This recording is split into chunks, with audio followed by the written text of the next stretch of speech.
नमस्कार, दैनिक shift time में आप सभी का बहुत बहुत स्वागत है। दर्शकों, जिस तरह से आप जानते हैं, कल जो 5 दिवसीय जो विधानसभा का सत्र लगा था, यानी वहीं पर अगर बात करें तो कल वो 5 दिन का जो सत्र था, असेंबली सेशन था, वो कल इख्तिताम को पहुंचा। और वहीं पर आपने देखा होगा किस तरह से हंगामा भी देखने को मिला। भारतीय जनता पार्टी के विधायकों को घसीट घसीट कर सदन से बाहर भी निकाला गया। और उसी के चलते लगातार आप देख रहे हैं, सतीश शर्मा की जो सुबह खबर दी थी, उन्होंने कहा था कि हम पूरी तरह से प्रतिबद्ध हैं, जो हमने मैनिफेस्टो में रखा था। और उमर अब्दुल्ला जी का शुक्रिया किया था, जिन्होंने उन्हें मंत्रालय में बिठाया और मंत्रालय उनको सौंपा। और हम जम्मू कश्मीर की जनता के लिए पूरी तरह से काम करेंगे। वहीं पर अगर बात करें तो जूही सुरिंदर चौधरी डिप्टी सीएम, जिन्होंने जो रेजोल्यूशन जो उसे सौंपा गया, और उसके बाद रेजोल्यूशन में 61 जो विधायकों ने उसे समर्थन दिया, तो एकदम से आपने देखा बवाल देखने को मिला। सबसे पहले अपनी जनता से जरूर कहेंगे, जो रेजोल्यूशन है, रेजोल्यूशन में कहीं भी धारा 370 का नाम नहीं था, जो सुरिंदर चौधरी डिप्टी सीएम ने जो सौंपा था वहां के स्पीकर को।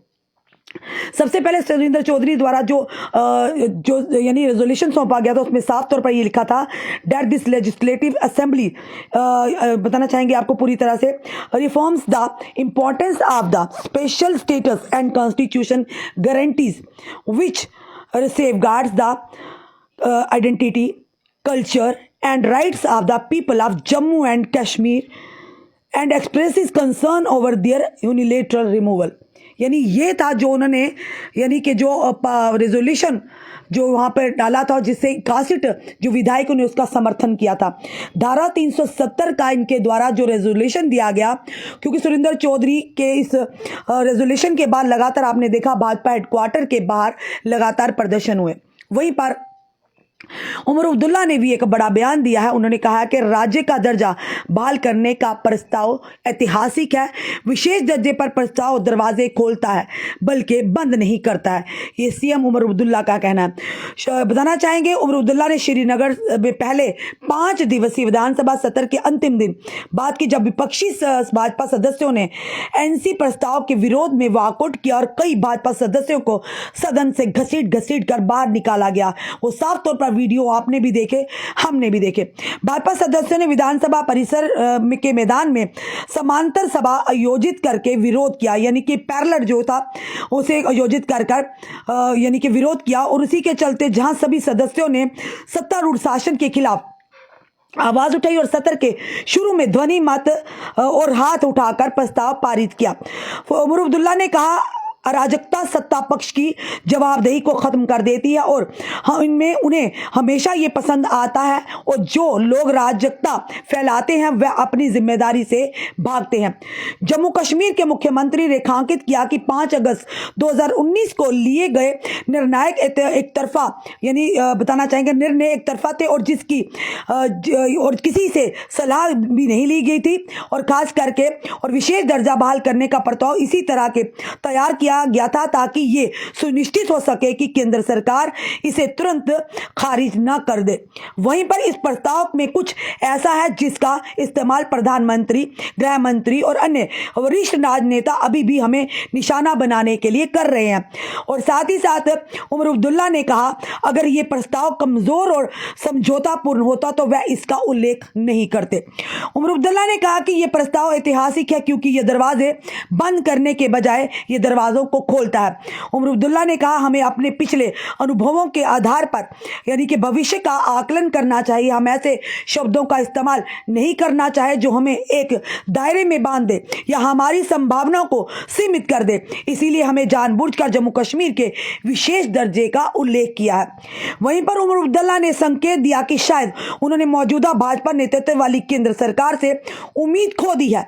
उमर अब्दुल्ला ने कहा, भाजपा हमेशा के लिए नहीं रहेगी, यानी साफ तौर पर इशारा करते हुए कहा, इसलिए हमें खुद को किसी घेरे में क्यों फंसाना चाहिए। इसीलिए हमने शर्तों का इस्तेमाल सावधानी से और पूरी समझ के साथ किया। उन्होंने आगे कहा, हो सकता है कि कल कोई और यहाँ मेरी कुर्सी पर बैठे और उनके लिए इस रोड मैप का पालन करना और बातचीत जारी रखना आसान होगा। और अब्दुल्ला ने कहा कि उन्हें अपने मंत्रिमंडल द्वारा पारित प्रस्ताव में पूर्ण राज्य का दर्जा मांगा है और इसे प्रधानमंत्री को भेज दिया है। उन्होंने कहा कि हम प्रधानमंत्री द्वारा किए गए वादे के अनुसार पूर्ण राज्य का दर्जा चाहते हैं और दिल्ली में प्रधानमंत्री, गृह मंत्री और अन्य लोगों के साथ मेरी चर्चा वास्तव में यानी कि सफल रही है। अब देखना है कि किस तरह से ये जो स्पेशल स्टेटस की बात की जा रही है, अब जनता जो अपनी राय जरूर रखेगा। आपने देखा किस तरह से बवाल देखने को मिला और उसी के चलते जो भारतीय जनता पार्टी के विधायक हैं उन्होंने भी इस चीज़ को लेकर कटाक्ष किया। पर वहीं पर उमर अब्दुल्ला लगातार कह रहे हैं कि जिस जनता ने हम पर विश्वास जताया हम उनको निराश नहीं होने देंगे, क्योंकि उन्होंने अपने मैनिफेस्टो में भी रखा था। और जिसके चलते अगर बात करें 12 सिलेंडर की बात करें, 200 बिजली यूनिट फ्री की बात करें, एलजी मनोज सिन्हा ने ये कहा था। और उसी के चलते राशन डबल करने की बात करें, एक वो समय था जब राशन डिपो पर चीनी मिलती थी, लोगों को, गरीब लोगों का गुजर बसर हो जाता था, उन्हें यानी कि मिट्टी का तेल मिलता था। आहिस्ता आहिस्ता वो चीज़ें खत्म हुई और राशन की क्वांटिटी भी कम हुई।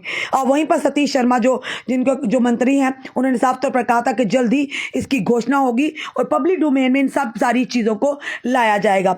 उसी के चलते इसी बीच विपक्ष नेता और किश्तवाड़ से वरिष्ठ भाजपा विधायक सुनील शर्मा ने चेतावनी दी है कि अगर एनसी के नेतृत्व वाली सरकार का व्यवहार यही जारी रहा तो भाजपा न केवल समांतर विधानसभा चलाएगी बल्कि समांतर प्रशासन भी चलाएगी, यानी पैरेलल। उन्होंने कहा आज जम्मू कश्मीर विधानसभा का सबसे काला दिन था। लोगों की समस्याओं के समाधान के लिए चुनी गई विधानसभा का नेशनल कॉन्फ्रेंस अपने स्पीकर के माध्यम से शोषण कर रही है, जिन्होंने सदन को लोकतांत्रिक और साथ ही असंवैधानिक तरीके से चलाया। उन्होंने दावा किया कि एनसी के प्रस्ताव ने अलगाववाद मानसिकता को प्रदर्शित किया है और विधानसभा की पवित्रता को कमजोर किया है। अब कौन क्या कहता है इस पर नहीं, बल्कि ये जरूर कहेंगे मैं महाराजा जी के लिए मूलराज जी कह रहे हैं, मूलराज जी कुछ कह रहे हैं तो ये चीज़ें जो हैं हमारा काम है मूलराज जी कि जो जनता के हित की बात करनी है हमें, उन्होंने क्या किया क्या नहीं वो क्योंकि सदन में है वो लोग जानेंगे, जिनके सतर लगाया था वो किस तरह की उन पर कार्रवाई होगी वो वही जानते। पर जिसने अगर गलत किया है उन पर गलत कहा है, कानूनी कार्रवाई भी होनी चाहिए, चाहे वो कोई भी हो, किसी भी पार्टी का हो। और सबसे बड़ी बात मूलराज जी, हम आपसे एक सवाल करते हैं, ये जो आज महाराजा जी की बात करें, उन्हीं महाराजा जी का स्पेशल स्टेटस दिया गया था जम्मू कश्मीर की जनता को। ये जम्मू जो था, ये रियासत जो थी, ये महाराजा जी की देन थी। एक शब्द ये भी लिखिएगा कि क्यों हमें उस रियासत से वंचित रखा गया है। आज यही मांग हो रही है, क्योंकि मांग ये थी कि स्पेशल स्टेटस दिया जाए जो महाराजा जी ने हमारे जम्मूवासियों के लिए रिजर्व रखा थे, उनकी नौकरियों के लिए, उनके अधिकारों के लिए और उनके लिए, यानी कि उनके जो कल्चर था, उनकी आइडेंटिटी थी, उसके लिए उस चीज़ को तोड़ा गया, उसे डिमोशन किया गया। कहीं ना कहीं महाराजा जी की जो विरासत थी उसे छीन लिया गया। इसके बारे में मुल्ला चमियाल जी जब बात कीजिए ना आप कि महाराजा जी की रियासत को तोड़ने वाले कौन थे, क्यों तोड़ी गई, स्पेशल स्टेटस की मांग की जा रही है, स्टेटस के दर्जे की मांग की जा रही है, किसी के अधिकार की मांग ना किसी अधिकार को छीनने की ना बात हम करते हैं, ना कुछ ना हम कहना चाहेंगे। पर ये जरूर कहेंगे जो जम्मूवासी, जम्मू कश्मीर की जनता चाहती है, जो हमारा स्पेशल स्टेटस था, जो स्टेटहुड का दर्जा था, लगातार आवाज उठ रही थी कि हमें राज्य का दर्जा वापस चाहिए, हमें वो दिन चाहिए और जो 4 अगस्त 2019 को साफ तौर पर जो सतीश शर्मा जी ने कहा, हमें हमारा स्टेटस चाहिए, यानी स्टेटहुड का दर्जा वापस जाए। धारा 370 देश के प्रधानमंत्री पहले कह चुके हैं, एक ऐसी दीवार है जिसे उन्होंने दफन कर दिया, जो वापस नहीं आ सकती। जो हमने सुरेंद्र चौधरी जी का जो ये रेजोल्यूशन था वो आपके समक्ष हम रखेंगे। ये सुरेंद्र चौधरी जी ने रेजोल्यूशन रखा था, इसमें कहीं भी धारा 370 का जिक्र नहीं है। फिर धारा 300 उसको लेकर जो यहाँ पर सुरेंद्र चौधरी जी के खिलाफ नारेबाजी की गई और वहाँ पर उमर अब्दुल्ला के खिलाफ नारेबाजी की, क्या इस जो हमारे पास ये लेटर है, जो रेजोल्यूशन है, इसमें कहीं भी धारा 370 का जिक्र नहीं किया गया। तो इसीलिए जनता समझदार हो चुकी है, जनता समझ चुकी है कि किन मुद्दों पर नेताओं ने, विधायकों ने, सांसदों ने बात करनी चाहिए या नहीं करनी चाहिए।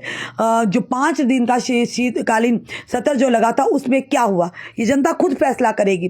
क्या किसी डेली वेजर्स की बात हुई, क्या स्मार्ट मीटर्स की बात हुई, क्या अनएम्प्लॉयमेंट की बात हुई, क्या एज रिलैक्सेशन को लेकर बात हुई, क्या होमगार्ड्स की बात हुई, जितने भी लोग एसपीओस की बात हुई, जितने सारे लोग हमारे, जितने भी इस समय जनता देख रही, क्या उन चीज़ों के बारे में बात हुई? नहीं हुई। वहाँ पर लगातार आपने देखा हंगामे होते दिखे। आखिर ये क्या दर्शाता है? बट लैंग्वेज बिल्कुल विकी माँ बिल्कुल पियाची वालों का क्या होगा। बिल्कुल हमने वही कहा कि डेली वेजर की बात वही सारे आ जाते हैं। कल एक प्रदर्शन हुआ था महाराजा हरि सिंह जी के स्टैचू के पास, क्योंकि वो महिलाएं जो आई थी, क्या वो जम्मू कश्मीर की नहीं थी जिन्हें महज 1000 रुपया मिलता है, वो मिड डे मील कुक जो है वो आई थी। किस तरह से वो रो रो कर बिलक बिलक कर करी थी। क्या उनके बारे में किसी ने बात की? लोग यही चाह रहे थे कि सदन में वो आवाज़ गूंजे। 28 विधायक जम्मू की जनता ने 28 विधायकों को भेजा था ताकि विधानसभा का जो सत्र है वहाँ पर जाकर जम्मू कश्मीर की जनता के जो सही मुद्दे हैं उन्हें उठाए, ना कि हाहाकार। अगर देश के प्रधानमंत्री ने कह दिया है तो वो बात पत्थर की लकीर है। फिर भाजपा खुद ही इस चीज़ को लेकर क्यों प्रदर्शन कर रही थी? क्या उन्हें अपने देश के प्रधानमंत्री की जुबान पर विश्वास नहीं है? क्या उन्हें देश के प्रधानमंत्री जी ने जो कहा क्या उन पर यकीन नहीं है? तभी भी इस तरह के प्रदर्शन कर रहे हैं।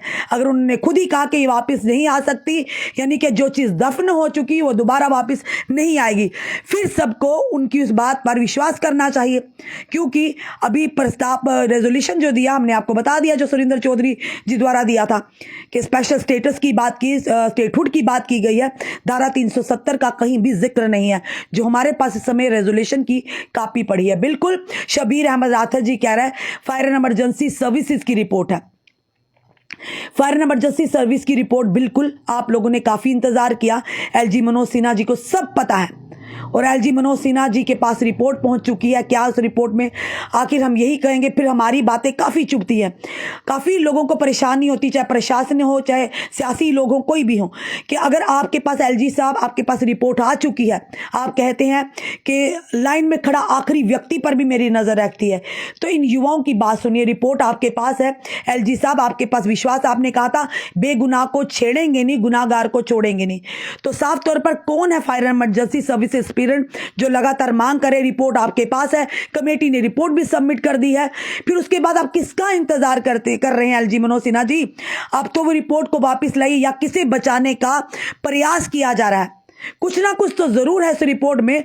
कुछ दिन पहले भी हमने रविंद्र रैना जी को कहा था, उन्होंने कहा था जरूर उसमें बड़े बड़े मगरमच्छ हैं और जो शिकंजे में आएंगे। अब हो सकता है उन मगरमच्छों को बचाने का प्रयास किया जा रहा है, जिन्होंने 10वीं पास 8वीं पास लोगों को रिक्रूटमेंट दी, अपने घरों के काम करने वालों को नौकरियों में दी, और जो लोग हाईली क्वालिफाइड थे, पीएचडी थे, जो स्कॉलर थे, उन्हें उस लिस्ट से बाहर निकाला गया। और वो लोग जिन्हें हाउस बोर्ड में बैठकर पेपर करवाए गए, जिन्होंने पेपर खरीदे, सब हमने डिटेल हमारे पास थी, हमने वो भी बताया था।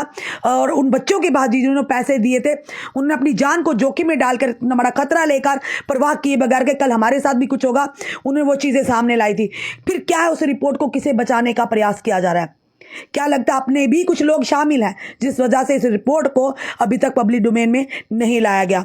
हम उमर सरकार से, उमर अब्दुल्ला जी से भी निवेदन करेंगे और डिप्टी सीएम सुरेंद्र चौधरी जी से, सर काफ़ी देर से वो बच्चे उम्मीद में है, अब कम से कम आप उनकी उम्मीद पर खरा उतरिए।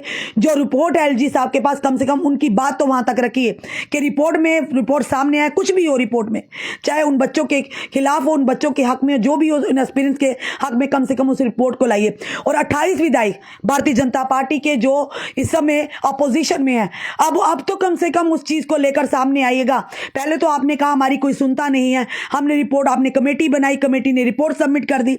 अब वो रिपोर्ट को सामने लाने का काम किसका है? वो आपका काम है। आप आवाज उठाइए, कम से कम वो रिपोर्ट सामने है जिसका वादा भारतीय जनता पार्टी के प्रदेश अध्यक्ष अन्य नेताओं ने भी किया है। जल्द से जल्द रिपोर्ट का सामने आना बड़ा जरूरी है। फिलहाल जो खबर हमने को आपको बताई कि उमर अब्दुल्ला ने साफ तौर पर कहा है कि जो प्रस्ताव पारित किया गया है, जो स्पेशल स्टेटस को लेकर राज्य का दर्जा बहाल करने का जो प्रस्ताव है, वो ऐतिहासिक है।